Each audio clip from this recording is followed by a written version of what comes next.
Assalamualaikum warahmatullahi wabarakatuh. Alhamdulillah pada pagi dan siang hari ini mudah-mudahan kita dalam keadaan sehat walafiat. Amin amin ya rabbal alamin. Pada kesempatan menjelang akhir daripada kegiatan perkuliahan pada term 2 ini, masuk ke sesi ke-13, merupakan ini suplemen atau tambahan dari materi-materi yang sudah ada. Materi berkaitan dengan kapitas rekta atau hal-hal yang bersifatnya pilihan.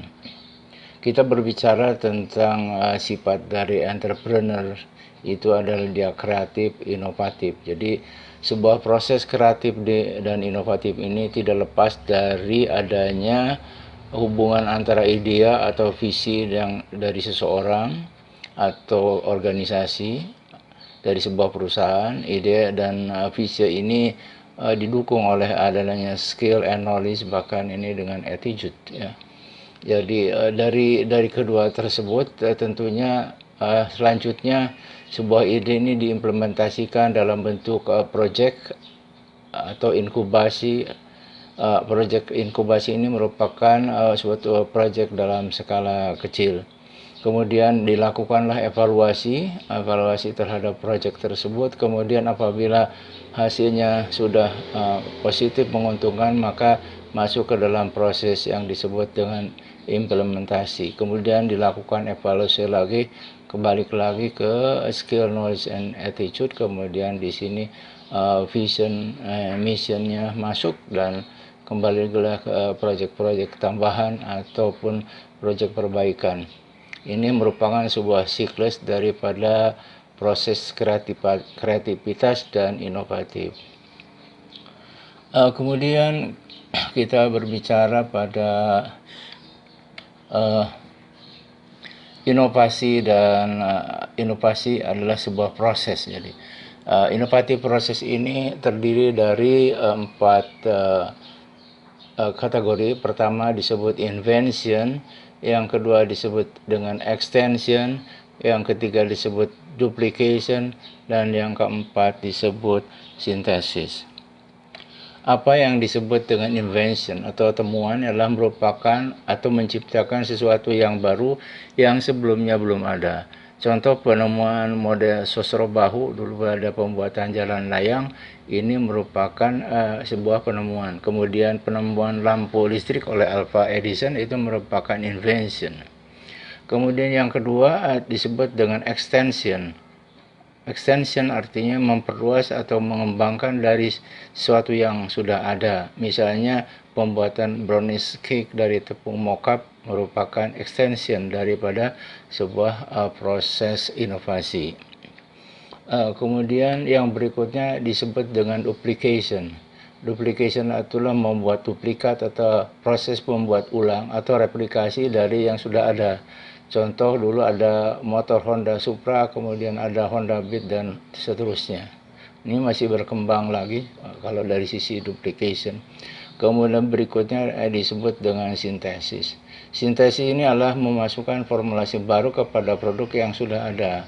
Contoh dalam menambahkan kadar kalsium pada susu formula untuk pertumbuhan tulang. Jadi sintesis ini adalah menambahkan atau memasukkan sebuah formula ke dalam sebuah produk.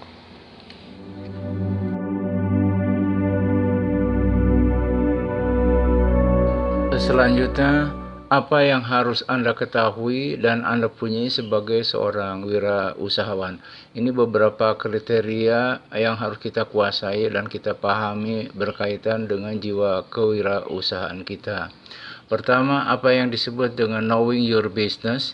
Yang kedua, knowing basic business management. Yang ketiga, having the proper attitude. Yang keempat adalah having adequate capital. Berikutnya adalah managing finance effectively.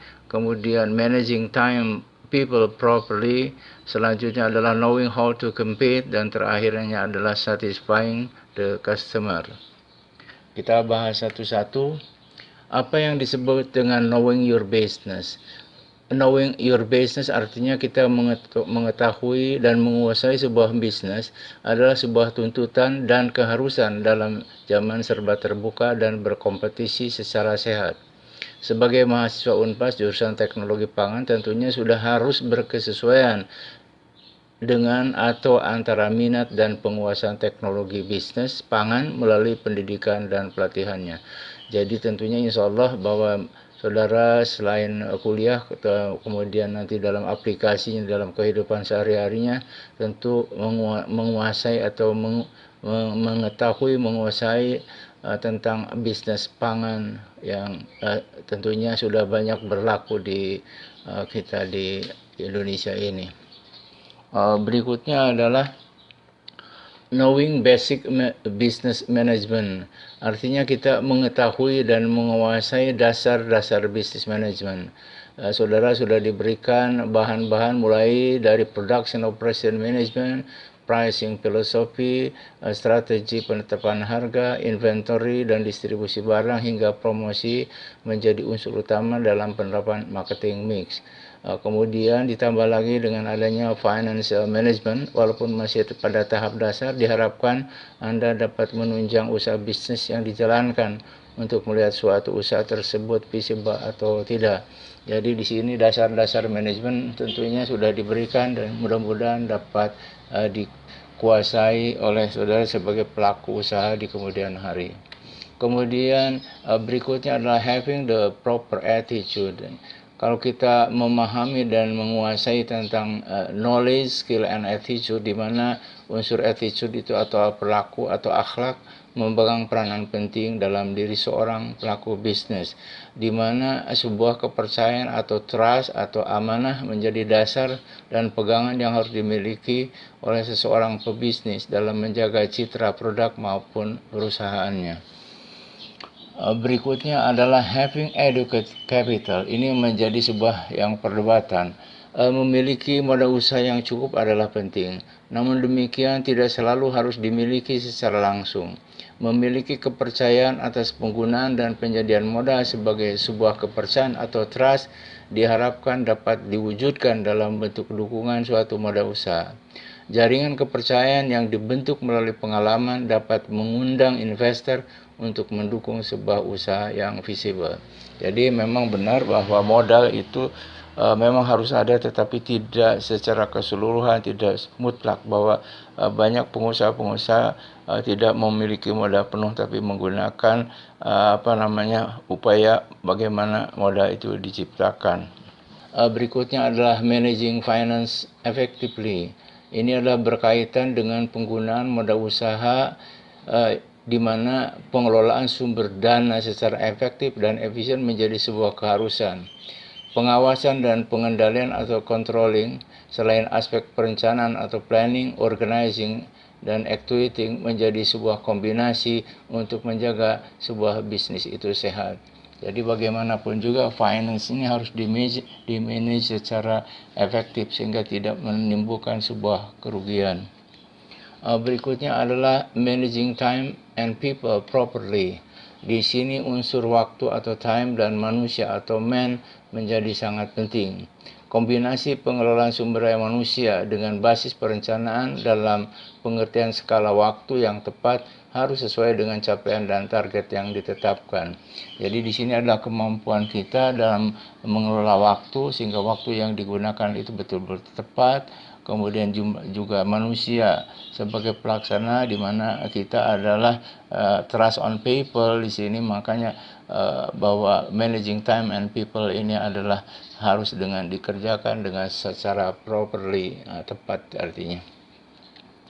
Kemudian berikutnya adalah knowing how to compete, artinya di mana kompetisi atau persaingan dalam dunia usaha selalu akan ada. Kepadatan kompetitor berbanding dengan jumlah pelanggan atau customers yang tersedia harus menjadi pertimbangan dalam memenangkan persaingan. Jadi ketika kompetisinya padat, tentunya kompetisinya menjadi berat.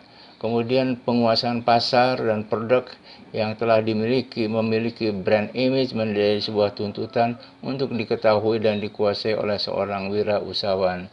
Jadi di sini bagaimanapun juga bagaimana kemampuan kita menguasai hal-hal yang berkaitan dengan kompetisi produk maupun citra dari barang yang kita produksi. Berikutnya adalah inilah hal yang sangat penting adalah bagaimana satisfying the customer. Jadi akhir dari sebuah usaha dalam memasarkan produk adalah bagaimana memuaskan pelanggan atau how to satisfying customers. Ada slogan, beritahu kami apabila ada kekurangan dan sampaikan pada teman-teman apabila Anda mendapat kepuasan. Di sini artinya beritahu kami kalau ada kekurangan. Maksudnya kita menerima adanya respon dari luar atau masukan dari luar untuk perbaikan adanya di dalam. Jadi ada koreksi dari luar itu merupakan sesuatu yang positif yang untuk kita kerjakan untuk kegiatan perbaikannya. Kemudian apabila sesuatu yang satisfied bagi konsumen, kita mengharapkan bahwa konsumen juga dapat meneruskan citra atau kepuasan tersebut.